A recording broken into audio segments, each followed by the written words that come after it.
warahmatullahi wabarakatuh Bunda. Bagaimana kabarnya hari ini? Semoga kabarnya baik-baik saja ya Bunda.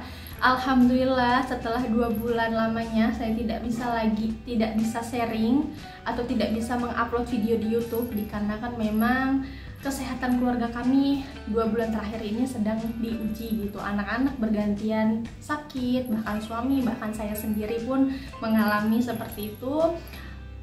Hampir 3 kali anak-anak masuk rumah sakit dan belum bisa mengupload sesuatu di YouTube.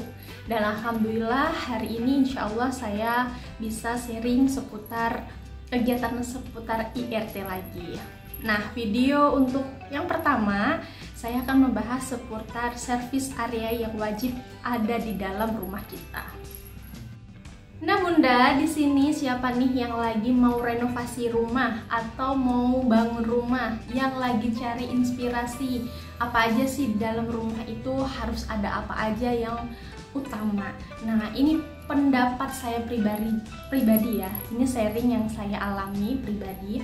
Nah ketika kita punya rumah atau ingin membangun rumah, ternyata ada area-area atau service area yang wajib kita punya, dan ini sangat membantu untuk keseharian saya sebagai ibu rumah tangga. Nah apa aja sih service area yang harus kita punya? Stay tune terus di video kali ini, jangan kemana-mana, kita bahas sampai tuntas ada apa aja ruang service area yang harus kita punya di dalam rumah. Baiklah Bunda, service area yang pertama yang harus kita punya di dalam rumah adalah laundry room. Sekarang kita sudah bisa lihat ya di Instagram, baik itu di YouTuber yang lainnya, dia rata-rata rumahnya itu sudah punya laundry room. Kenapa sih laundry room itu penting? Nah, yang pertama untuk saya pribadi, manfaat laundry room sendiri itu menjaga mobilitas kita, karena setelah kita punya anak itu nggak bisa rutin gitu ya, kita pagi nggak bisa rutin langsung cuci baju gitu, beda lagi. Kalau dulu sebelum nikah mungkin setiap pagi kita bisa nyuci, menjemur langsung selesai, tapi ketika kita sudah menikah dan punya anak itu tidak bisa seperti itu. Kadang kita bisa nyuci ini pagi, taunya jemurnya sore hari karena terkendala kita harus mengasuh anak dan lain sebagainya. Nah, ketika kita punya laundry room ini Bunda, itu membantu banget. Jadi nggak perlu lagi kita jemur di luar, kita perlu jemur aja di dalam tanpa melihat waktu. Jadi bebas gitu. Kalau saya pribadi, saya biasanya menyuci di malam hari. Pokoknya rentan jam 6, jam habis maghrib gitu ya, kita beraktivitas untuk nyuci, menjemur. Nah, kira-kira selesai jam 10 malam. Dan besoknya pakaian pun sudah bisa kering gitu. Service area yang kedua yang harus Bunda punya adalah area setrika sendiri. Jadi kalau misalkan kita hanya punya space ruangan yang sempit gitu untuk laundry roomnya, itu bisa digabung ya. Jadi mencuci, menyetrika di satu ruangan, disesuaikan gitu dengan keadaan kondisi rumah kita. Tetapi kalau saya pribadi, alhamdulillah ruang menyetrika dan mencuci itu terpisah, karena memang ada space lebih yang bisa saya gunakan untuk dijadikan ruang setrika. Nah, ruang setrika ini kenapa harus menyendiri? Kalau saya pribadi, saya ini terkadang suka menunda pekerjaan ketika harus menyetrika, atau pakaian yang baru selesai kita angkatin itu nggak langsung kita lipat dimasukkan keranjang pakaian gitu. Jadi suka males gitu ya Bun, jadi habis diangkat langsung kita taruh aja nih di tempat setrika atau meja setrika. Nah, area meja setrika ini boleh berantakan kalau saya pribadi. Kenapa? Karena dia tidak terekspos keluar, jadi orang-orang tidak bisa melihat seberantak apa sih pakaian-pakaian kering saya gitu, karena disimpannya di dalam ruang setrika. Nah Bunda, untuk ruang yang ketiga atau service area yang ketiga itu saya menyarankan bunda-bunda semua punya gudang. Nah, gudang ini sangat-sangat membantu untuk rumah tangga ya, karena kadang setelah kita berumah tangga dan juga udah punya anak, kita perlu menyimpan barang-barang yang saat ini tidak kita gunakan lagi, tapi entah kapan, entah setahun, entah 2 tahun, entah 3 tahun kemudian bisa kita gunakan lagi. Nah, gudang ini bisa kita tempatkan di rumah kita walaupun space-nya itu kecil. Seperti gudang saya ini tidak luas ya, karena dia lebarnya, panjangnya itu hanya 2 meter dan lebarnya itu hanya 1,5 meter seperti itu. Nah Bunda, dengan adanya gudang ini kita bisa menyimpan pakaian anak yang sudah tidak terpakai, mainan anak, terus barang-barang yang kayak koper, kipas angin yang sudah tidak digunakan, dan perabotan lainnya, karpet dan lain sebagainya yang memang tidak kita pakai sering gitu atau tidak kita gunakan setiap hari. Baiklah Bunda, sekarang kita mau langsung aja nih bagaimana kondisi laundry room saya, ruang setrika saya dan gudangnya.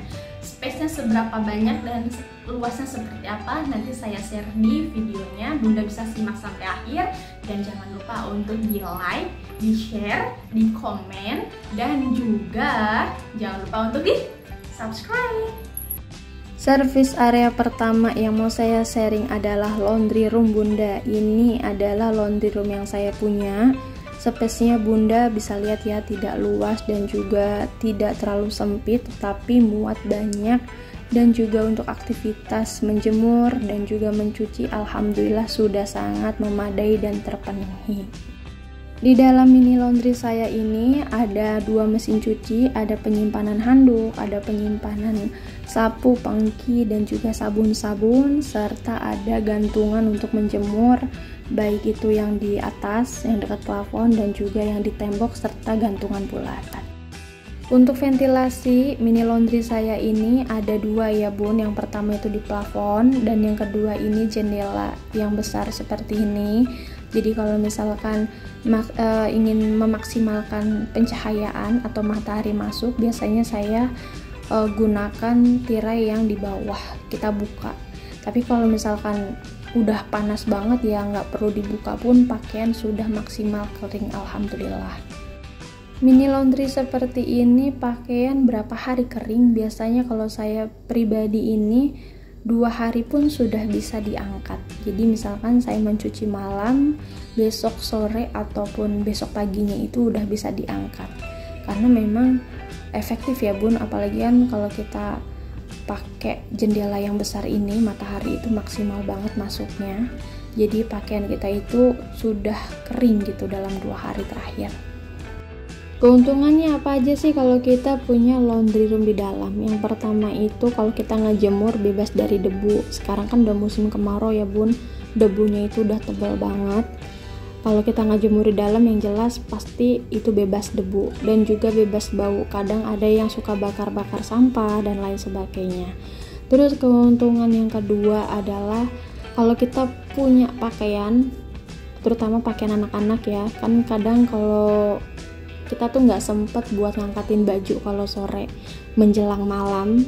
Nah itu salah satunya adalah menghindari pakaian dari jin-jin ya. Kalau misalnya kita Islam kan meyakini ya kalau pakaian itu harus diangkat sebelum malam hari atau paling akhir lah jam 5 atau setengah 6 harus sudah kita angkat biar terhindar dari jin tersebut. Nah Bunda, untuk mini laundry saya ini saya punya 2 pembuangan. Kalau yang pembuangan ini untuk air yang mengalir bebas, jadi tidak pembuangan dari mesin cuci. Kalau untuk yang mesin cuci itu ada di sebelah sini tuh, jadi selangnya saya masukkan di dekat keran seperti itu. Untuk menjemur pakaian di atas caranya pakai apa? Pakai tongkat ini Bunda, saya dibikinin sama Uwa, jadi pakai bambu, menghemat uang banget. Tapi ini berguna banget, jadi kita langsung aja tuh pakai gantung-gantungin ke atas. Alhamdulillah cucian beres semua. Nah Bunda, ini kondisi mini laundry saya di siang hari. Bunda bisa lihat ya, matahari masuk dengan sangat sempurna, Masya Allah, dari atas, dari jendela. Padahal ini jendela tidak saya buka full, artinya tidak saya tarik semua tirainya ke atas, hanya dibuka jarang-jarang seperti itu, tapi mataharinya tetap masuk, Masya Allah ya. Nah dengan matahari sekencang ini, pakaian itu kalau kita jemur tadi malam, insya Allah besok paginya itu bisa kita angkat ya, paling maksimal sore harinya, besok sore harinya itu sudah bisa kita angkat.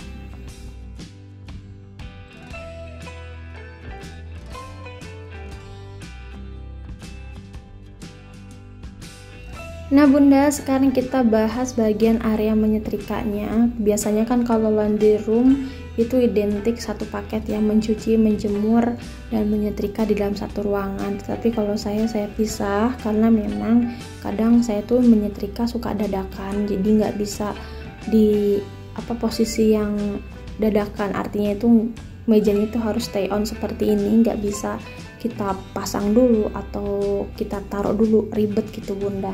Dan biasanya juga saya menyetrika tuh kadang-kadang nggak langsung selesai hari itu gitu, suka saya tumpuk-tumpuk, suka saya tunda-tunda. Nah dengan adanya ruang menyetrika yang terpisah seperti ini, itu memudahkan saya dalam menyetrika kapanpun yang saya mau tanpa harus diburu-buru. Untuk area menyetrika ini, space-nya itu lebarnya 160 cm dan panjangnya itu 2 meter. Jadi bisa muat gawangan, meja kecil seperti ini, dan juga meja khusus menyetrika. Jadi kalau untuk meja setrikanya ini, meja yang saya gunakan itu meja makan ya bun, bukan meja khusus setrika. Keuntungan pakai meja makan untuk menyetrika itu sebetulnya alhamdulillah membantu banget ya bunda. Saya naruh pakaian-pakaian yang belum disetrika di keranjang ini di bawah meja setrika saya ini. Jadi saya juga bisa menaruh kursi. Jadi kursi itu saya gunakan kalau udah capek berdiri gitu. Nah bunda bisa lihat ya, ini keranjangnya muat dan juga bisa naruh tempat duduk di sini.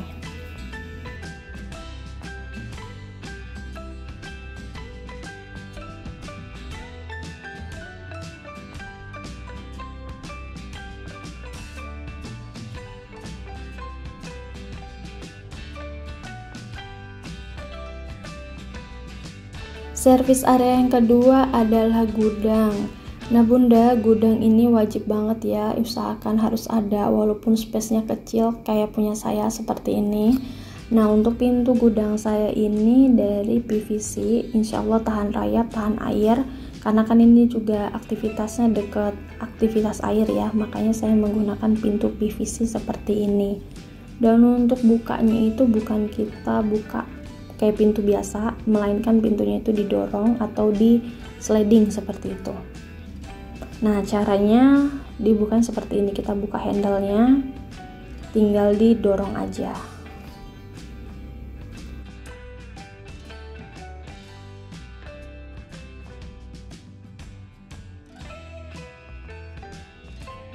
Nah bunda, ini kondisi atau ruangan gudang kami seperti ini. Areanya itu nggak terlalu luas ya, karena dia lebarnya itu hanya kurang lebih itu 120 cm dan panjangnya itu 150 cm. Saya lupa karena memang kebetulan juga nggak ngukur, karena bikin gudang ini sebetulnya asal dapet aja gitu. Yang penting kita bisa naruh barang-barang yang tidak berantakan di dalam rumah, jadi nggak harus terekspos keluar. Kalau kita mau naruh barang-barang yang sudah tidak terpakai, kita simpan di gudang saja.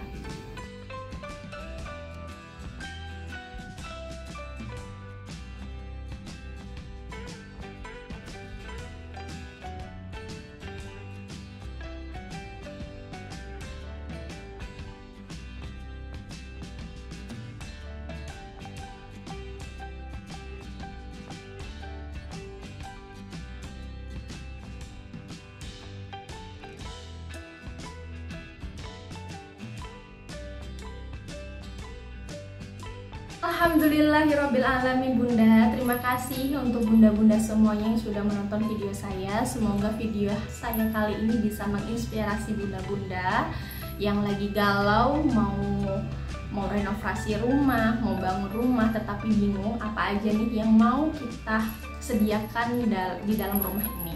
Jangan di skip ya. Jika misalkan bunda memiliki tanah atau space yang bisa digunakan memaksimalkan rumah kita agar lebih tertata dan rapi. Terima kasih. Wassalamualaikum warahmatullahi wabarakatuh. Sampai jumpa di next video, dan jangan lupa untuk di like, di komen, di share, dan juga di subscribe.